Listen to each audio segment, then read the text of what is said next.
साडी नज़रां तू होयूं कानू दूर दस जा साडा वैर ने तू कोई ते कसू। बिस्मिल्लाहिर्रहमानिर्रहीम। अस्सलामु अलैकुम वरहमतुल्लाहि वबरकातुहू। जी नाज़रीन, अज मैं तुहानू पाकिस्तान दे बहुत पुराने शुरू के दौर दियां फिल्मां दे विच आने वाले हीरो असलम परवेज़ की दर्दनाक मौत का वाक़या शेयर करांगा। लो जी, जे चैनल ते नवे हो तो चैनल लाइक सबसक्राइब और शेयर जरूर कर देना। तुहाडियां मुहब्बतां दा बड़ा शुक्रिया। अदाकार असलम परवेज़ शुरू जदों पाकिस्तान बनिया, वो पाकिस्तान बनने तो बाद शुरू दियां फिल्मां दे विच आए। इन्हां ने उस वेले जिहड़ा सी ना दौर लाला सधीर साहब, अपने संतोष कुमार साहब ते तीसरे फिर ये अदाकार आए सी असलम परवेज़ साहब, जिन्हां ने सन 1955 दे विच कातल फिल्म दे विच काम किया। ते इन्हां दी मौत किस तरह वाक़या हुई उहदी तफसीलात तुहानूं मैं सारी दसदा कि एक बदबख्त तुसीं कह लो फिल्म झूरा, उहदी शूटिंग लाहौर तो बाहर हो रही सी। ते जिस वेले उस फिल्म की शूटिंग खत्म हुंदी आ, समान सारा पैक किया जाता, इकट्ठा करके गड्डियां च रख दिता जाता।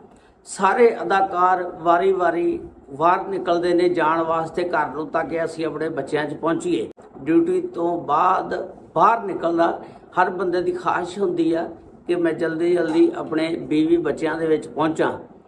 तो वह भी फिल्म की शूटिंग मुकम्मल करा के जिस वेले बाहर निकलते ने, तो हाजी इकबाल साहब जिहड़े ने वो अपनी गड्डी सुजुकी FX दे विच बह जाते हैं। उस वेले FX सुजुकी जिहड़ी सी वो चलदी हुंदी सी, उहदा बड़ा रिवाज सी।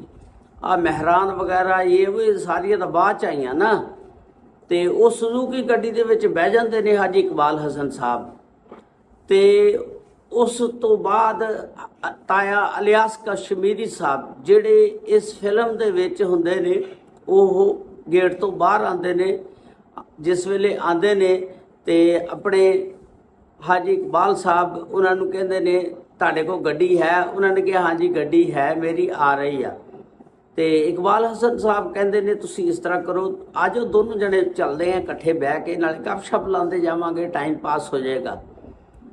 वो ताया इलियास कश्मीरी साहब कहते ने तुसी चलो, मैं आना है, मेरी गड्डी आ रही। खैर इकबाल हसन साहब ने ताया इलियास कश्मीरी साहब को खिच के तको तक बहा लिया। जिस वेले बह गए तो सीट को तंग सी, ताया इलियास कश्मीरी साहब कहन लगे कि यार मेरियां लत्तां तां नहीं पूरियां आनियां, अगे गोडे वजदे ने, ते जदों मेरी गड्डी आ रही आ तुसी चले जावो तो मैं आ जांदा। वो ताया इलियास कश्मीरी साहब उतर जाते हैं।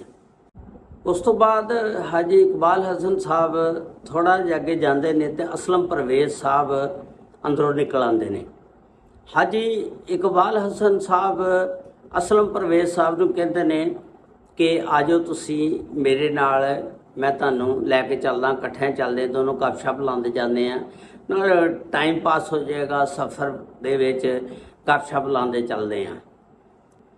तो अदाकार असलम परवेज़ साहब कहन लगे कि यार मेरी गड्डी आ रही है, मैं अपनी गड्डी ते आना, तुसी चलो। हाजी इकबाल हसन साहब ने उन्होंने खिच धू के जी बहा लिया। वो मौत के फरिश्ते ने कहा कि तू बह जा बई, अज ये तेरी भी लिखी गई। तो जदों अल्लाह ताला ने जिहदी जिवें लिखी उवें ही आनी आ। देख लो तुसी, वो पहला ताया इलियास कश्मीरी साहब बहन लगा तो वही बहुत नहीं सी हैगी। इलियास कश्मीरी साहब नूं फरिश्ते ने कढ़ के बाहर बहाता, तो अदाकार असलम परवेज़ साहब नूं फरिश्ते ने खिच के ते हाजी इकबाल हसन साहब दे नाल बहाता। जिस वेले हाजी इकबाल हसन साहब ते असलम परवेज़ गड्डी च अपने घर की तरफ रवाना हो जाते हैं। कहते ने घर पहुँचीए, बच्चों चलते हैं। तो रस्ते दे विच अल्लाह ताला ने जो लिखिया होवे वही हुंदा। इन्हां दी कार नूं एक हादसा पेश आ जाता, एक्सीडेंट हो जाता ट्रक दे नाल, और ਗੱਡੀ ਜਿਹੜੀ ਆ ਥੱਲੇ ਆ ਜਾਂਦੀ ਆ ਤੇ ਅਦਾਕਾਰ ਅਸਲਮ ਪਰਵੇਜ਼ ਸਾਹਿਬ ਜਿਹੜੇ ਨੇ ਉਹ ਜ਼ਖਮੀ ਹੋ ਜਾਂਦੇ ਨੇ। ਉਹਨਾਂ ਨੂੰ ਹਸਪਤਾਲ ਲੈ ਕੇ ਜਾਇਆ ਜਾਂਦਾ ਤੇ ਉੱਥੇ ਵੀ ਉਹ ਜ਼ਖਮਾਂ ਦੀ ਤਾਬ ਨਹੀਂ ਲਾ ਸਕਦੇ, ਠੀਕ ਨਹੀਂ ਹੋ ਸਕਦੇ ਤੇ ਉਹ ਆਪਣੀ ਜਾਨ ਅੱਲਾ ਨੂੰ ਦੇ ਦਿੰਦੇ ਨੇ, ਆਪਣੇ ਖਾਲਕ ਹਕੀਕੀ ਨੂੰ ਜਾ ਮਿਲਦੇ ਨੇ। ਤੇ ਦੂਸਰੀ ਤਰਫ ਇਕਬਾਲ ਹਸਨ ਸਾਹਿਬ ਜਿਹੜੇ ਨੇ ਉਹ ਮੌਕੇ ਤੇ ਹੀ ਮਰ ਜਾਂਦੇ ਨੇ ਜਾਂ ਬਹਕ ਹੋ ਜਾਂਦੇ ਨੇ। ਤੇ ਦੇਖ ਲਓ ਤੁਸੀਂ, ਅੱਲਾਹ ਤਾਲਾ ਨੇ ਜਿਹਦੀ ਜਿਵੇਂ ਲਿਖੀ ਉਵੇਂ ਹੀ ਆਣੀ ਆ।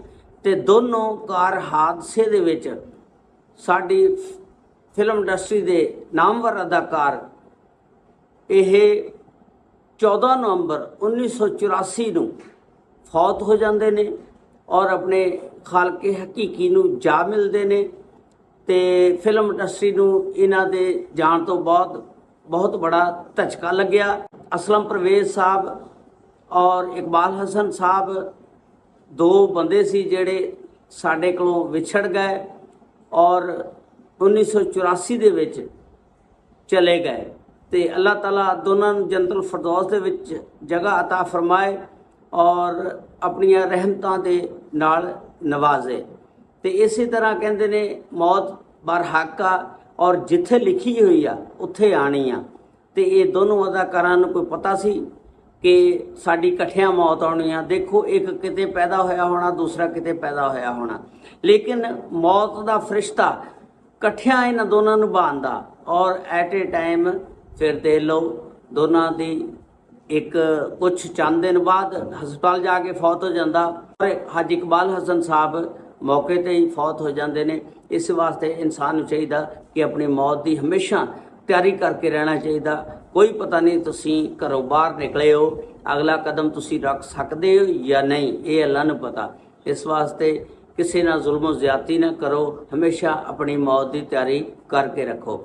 ਅੱਲਾਹ ਤਾਲਾ ਸਭ ਤੇ ਰਹਿਮਤਾਂ ਫਰਮਾਏ। ਉਮੀਦ ਹੈ ਸਟੋਰੀ ਤੁਹਾਨੂੰ ਪਸੰਦ ਆਈ ਹੋਏਗੀ। ਅਸਲਾਮੁ ਅਲੈਕੁਮ ਵਰਹਿਮਤੁல்லாਹਿ ਵਬਰਕਾਤੁਹੂ।